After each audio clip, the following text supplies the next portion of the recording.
Well, good morning and welcome to Messingham Sands for round 4 of the Feeder League, the Feeder Winter League here.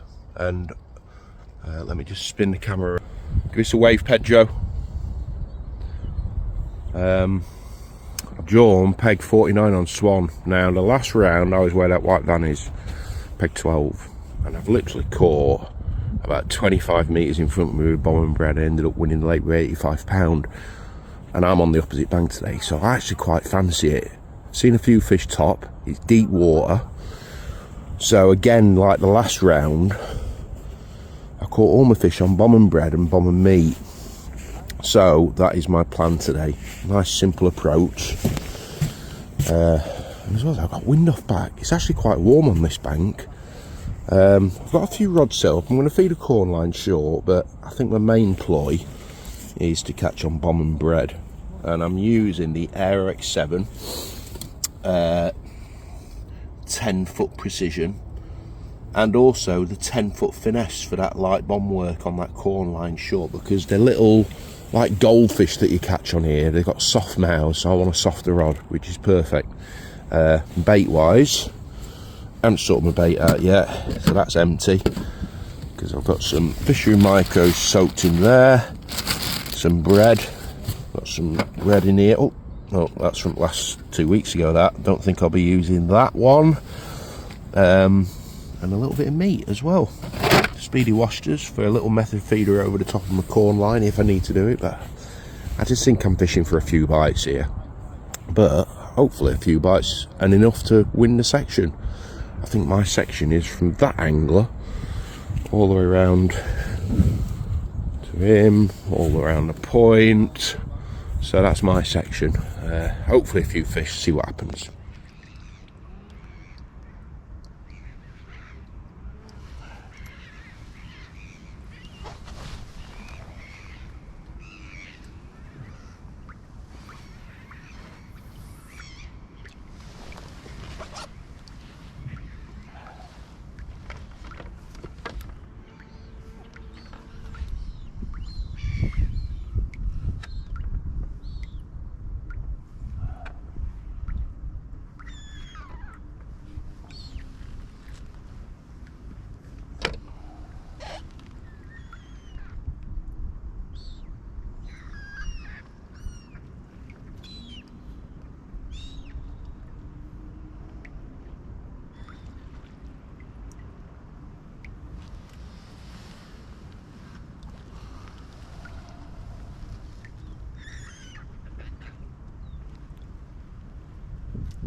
heart. Yeah, I've had one. Had a fantail in there.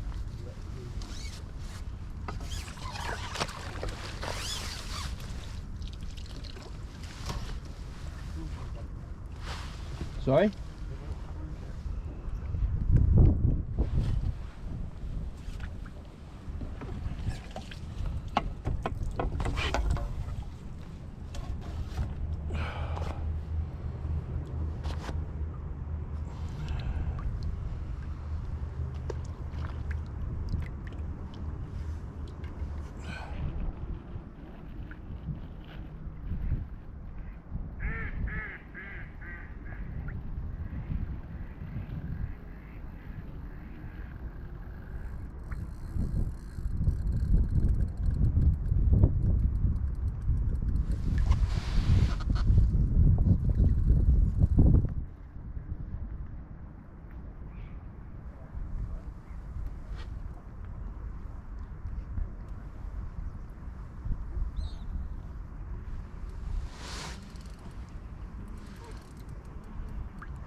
There is a gun.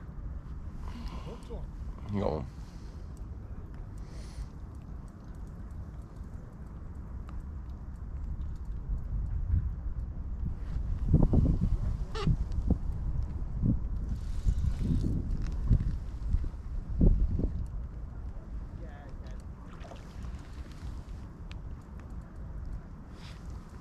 Now the two taps can go out that now.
948. Get out there, then. Cheers, mate. Thank you. Get out there with your guessing. Pardon? Get out with your guessing.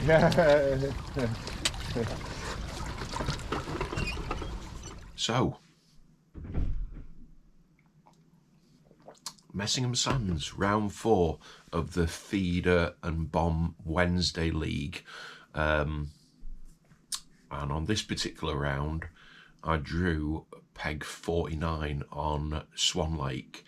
Now, the round before, I didn't video. It's quite funny actually, because the round before I won the lake with £85. I caught on Bomb and Bread. I drew peg 12, which is a really good peg. It's on a point.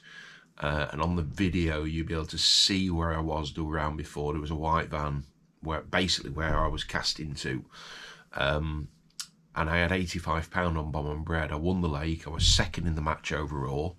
I mean, the great matches. There's 60 anglers in the match, divided between Swan Lake, Island, Hollywood Bowl, Hollywood Strip. As I say, I had £85. I had a lovely day's fishing. But what I did do on this particular round, when I had £85, I watched the lake, you know, because I was catching a few fish, so it allowed me to watch the water and see who's catching and what they're catching on, and more to the point, actually, where the fish are on the lake.